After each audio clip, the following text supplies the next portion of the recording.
Hey everyone, welcome back to another episode of Marketing Pack Leaders, the show where we unpack how product marketing, positioning, and go to market strategy drive real revenue impact.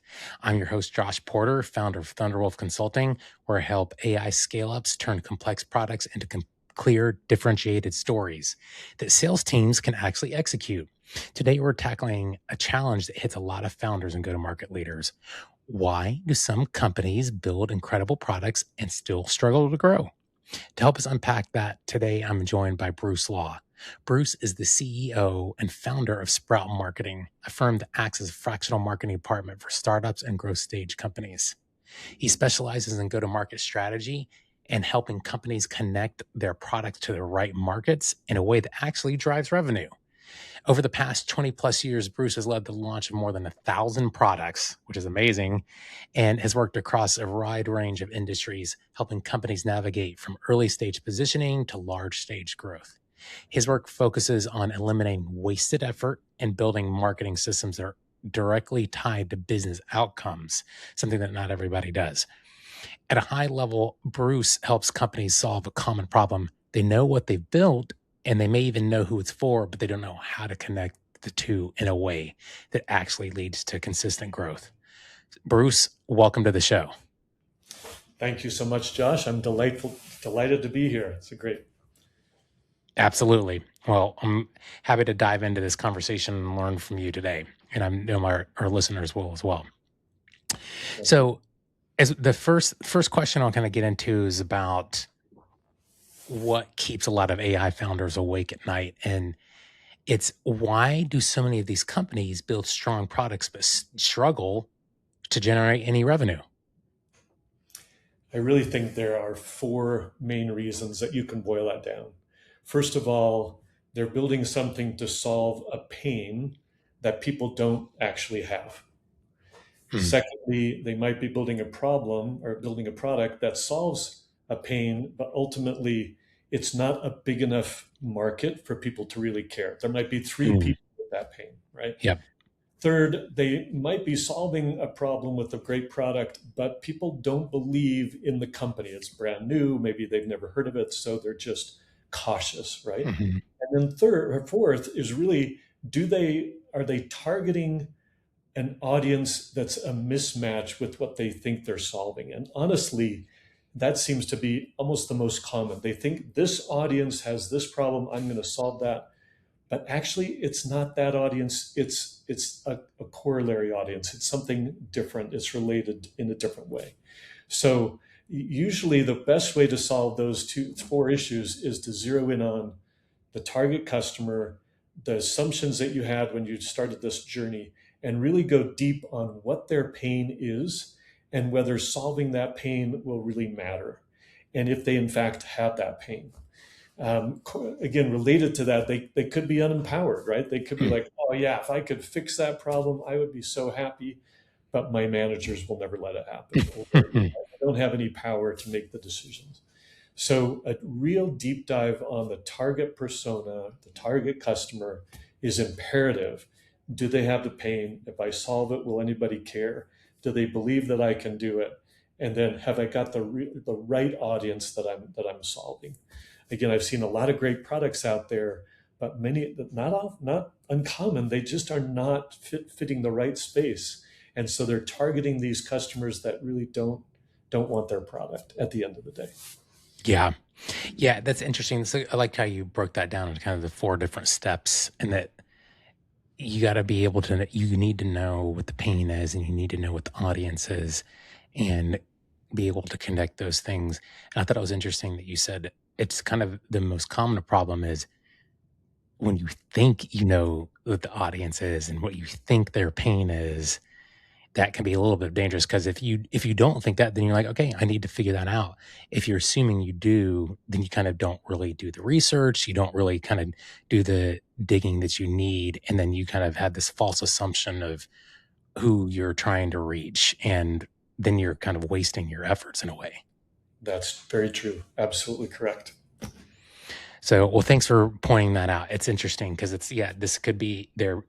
The product itself could be strong, but if it's not growing, it's maybe there's something misaligned with either the audience or the pain or connecting those two pieces with your product. And so that's a great call out.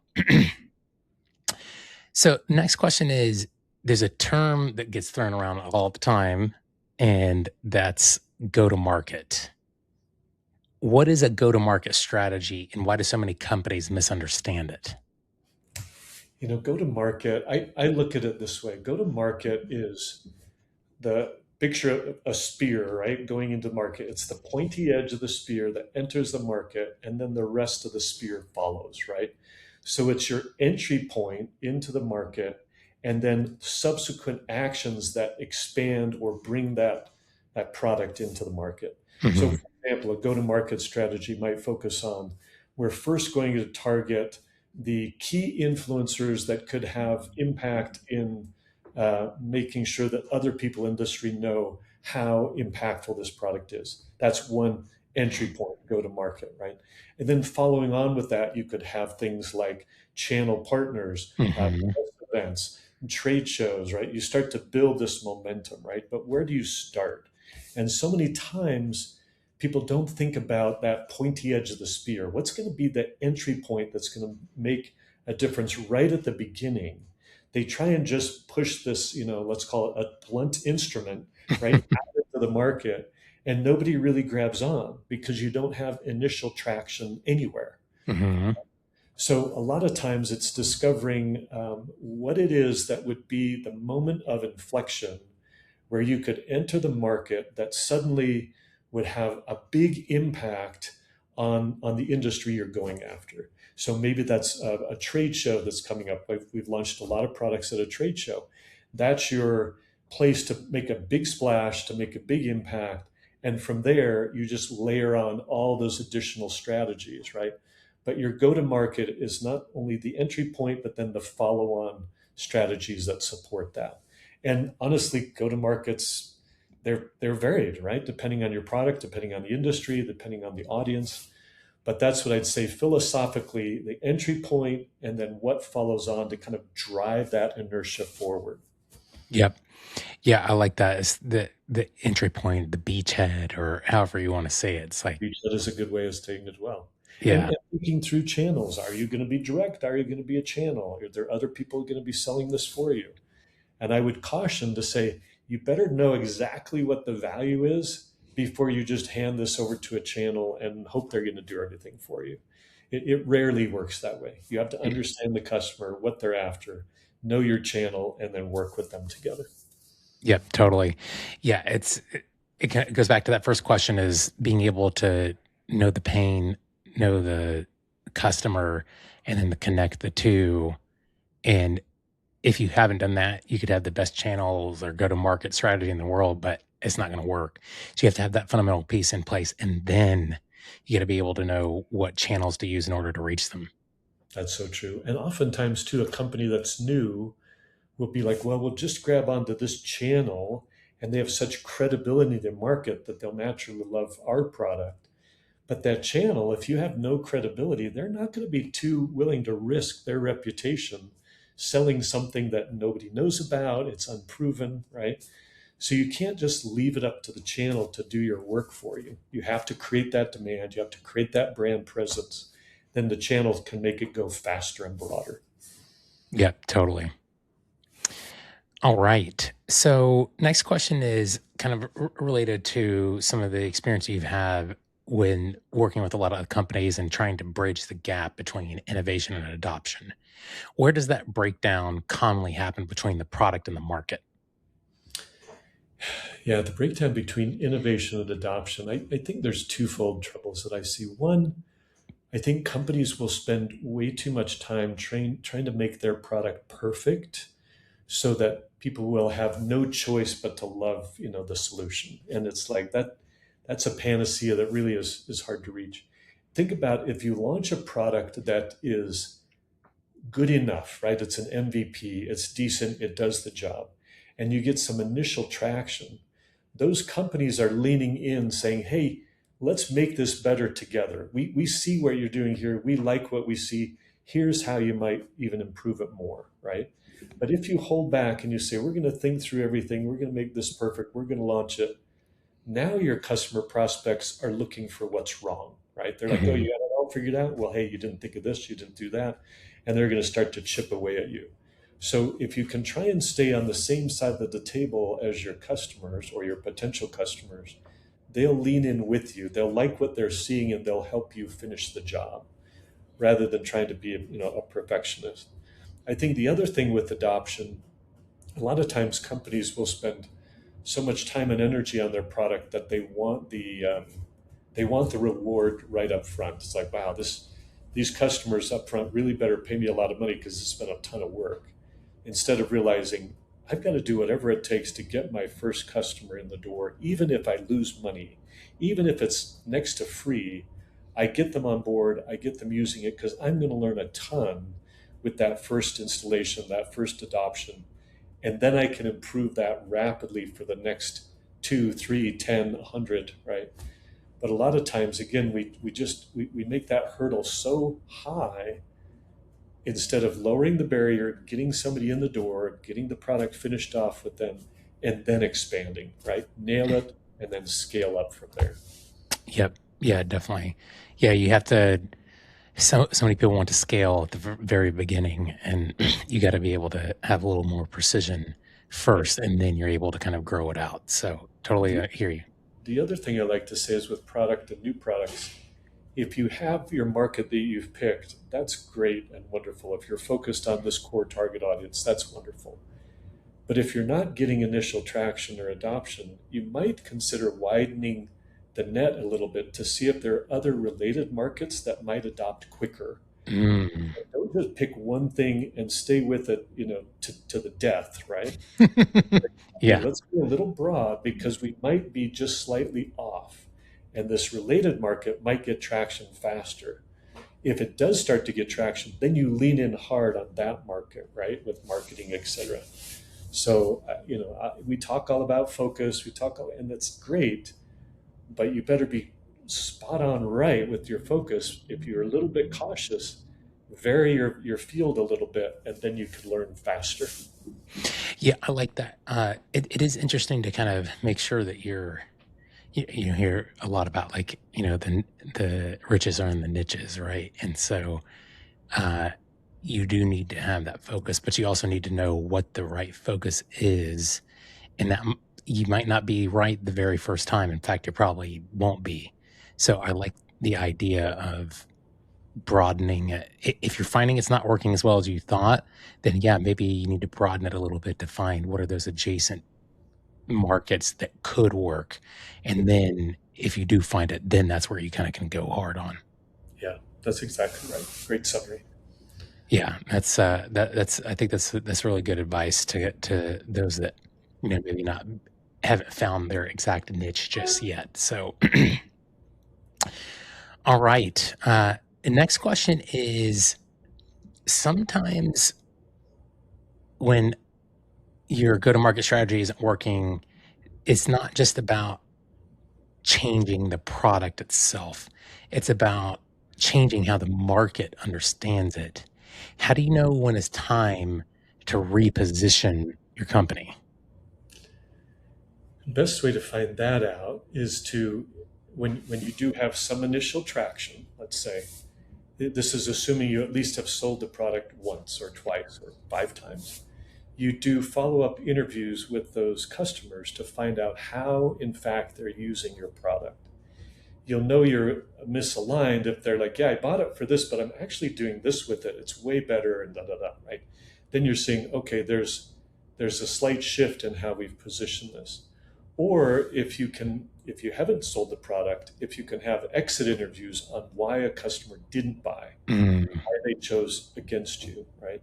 Well, it wasn't going to solve my problem. Or you said it did this, but I actually needed it to do that, right? mhm, And mhm. now you realize, okay, I've got a misalignment either in my benefits or my audience or both.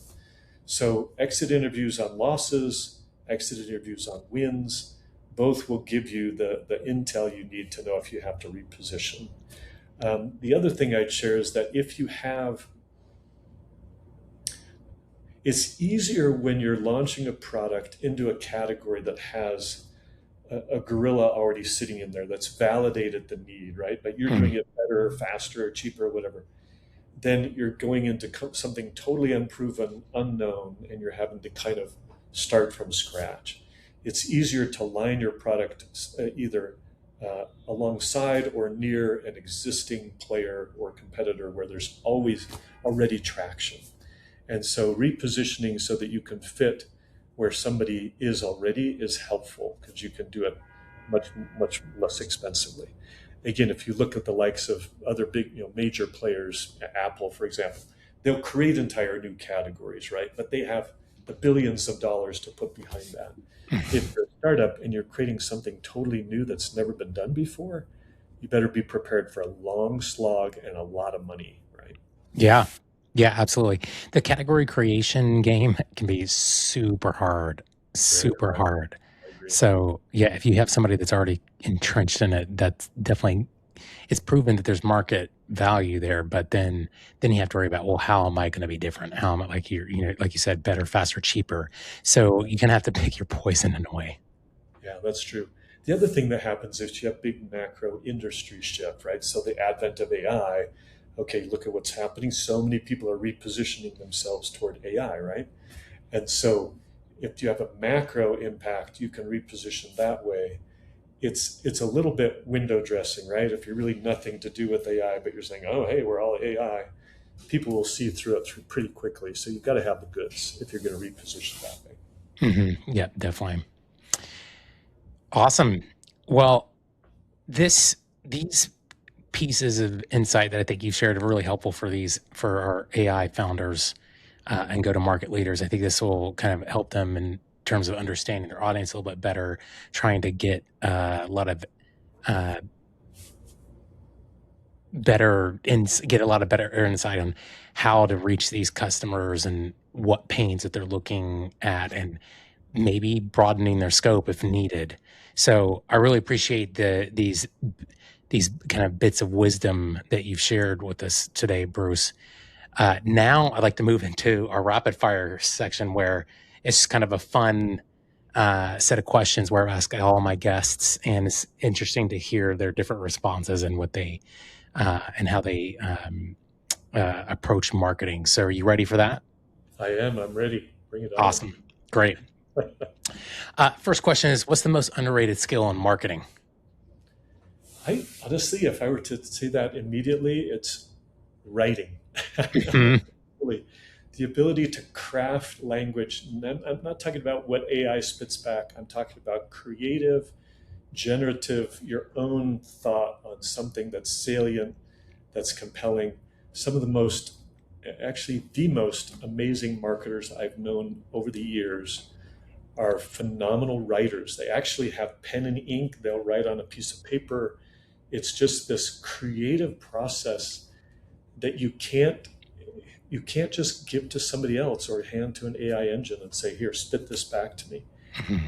Being able to write and again, organic, generative ideas that really are the impetus for great, great marketing campaigns. Yeah, absolutely. I agree. And it's particularly in product marketing where most of my experience is in. That's the foundation because you have to be able to write in order to create content. You have to understand how to write about positioning and understanding your product against other competing products, and then creating a messaging house, and then the copy that comes from the messaging. And then even with uh, other content like demos, you got to write the script, those kinds of things. So yeah, I'm with you on that. Writing is, I think, one of the big skills. All right. Next question is, what do you think the biggest mistake is to avoid in marketing? Kind of back to what we talked about at the beginning. Honestly, I think the number one thing I see repeatedly is people really, truly do not understand their customer. Hmm. Done a cursory look, they've kind of put a bow around this product this segment and said, okay, we're going to talk to these people. And then they go and, create this product. But if you really crawl into their psyche and really understand them, how they're driven, how they're motivated, what their fears are, what their org structure looks like, what their behaviors are, you can know them. Honestly, you can get to the point where you know them better than they know themselves. Mhm. Then you can speak in a language where they just like you get me, right? You Mhm. understand my pain. And then we like to say, walk together in that pain as long as you possibly can before you bring them to a demo or oh, by the way, Mhm. this is what our product does. Because then they'll be bought in, right? They'll be like, you understand me so well. I know this product is going to help me. But so many times we just say, hi, here's what my product does. And we expect them to somehow believe me or feel like I'm really going to fix their issue. None of that is typically the case. So understanding so deeply the customer that you know them better than they know themselves. That's key. Yeah, I like that. Walk with them in their pain as long as you can. I think that's very helpful advice because again, that's what you're trying to solve a problem for them. It's not about just pushing their product on there as much as that's what we want to do in marketing. So I Very think true. that's really solid advice. And again, marketing 101 is understanding your audience, but somehow that gets overlooked time and again. So I think that's valid for sure. Awesome. Next question is, what's one thing you wish you knew when you started your career in marketing? I think honestly, the biggest thing I wish I knew was the traverse over the last 40 years. Maybe if we'd started with AI back 40 years ago, things, yeah, it'd be pretty bit different, right? Mhm. But I've seen so much. Like when I started my career in New York City, I had a secretary pool. I wrote out my letters to the client by hand, then handed it to the secretary. They typed it up. They put the letter in. I signed it. It went up by courier to our Lever Brothers client up the island of Manhattan, right? A bicycle rider delivered it to their mailbox, I mean, that was happening in the mid 80s, right? And so you look at just the waves of email, well, voicemail originally, email, Mhm. internet, obviously the advent of social media, the complete fracturing of all the media channels where you have Mhm. thousands of conduits, and now you drop AI into the mix. It's like if I'd known kind of where it was headed, I would have focused more concertedly on the principles Mhm. that broadly apply. Now I've come to know them and even write about them, but but had I known that earlier on, I would have deepened my core knowledge of the principles of marketing because Mhm. that would have carried obviously through all of the iterations and catastrophic change that's happened in marketing over 40 years. Yeah, that's good. That's interesting. Yeah, to see the evolution. Like, yeah, just even back in the '80s, it's like just having like these couriers hand deliver your messages, and um, such a different time now. And so, yeah, having that mastery of the principles, I think, will obviously be very fruitful for whatever the next wave of channels or ways to reach out to people, I think will be helpful. So yeah, absolutely. I feel, That's and what that's makes that's also marketing. That's also marketing so fun is there's these principles, but the application is different like all the uh-huh. time. How it gets out, how it's expressed. There's art, there's new science, Hmm. but the principles are very time honored. They just are. You're Yeah, you're agreed. Because the marketing is just it's the reason I love marketing is it's kind of this it's the intersection of creative and analytics. I agree, 100%.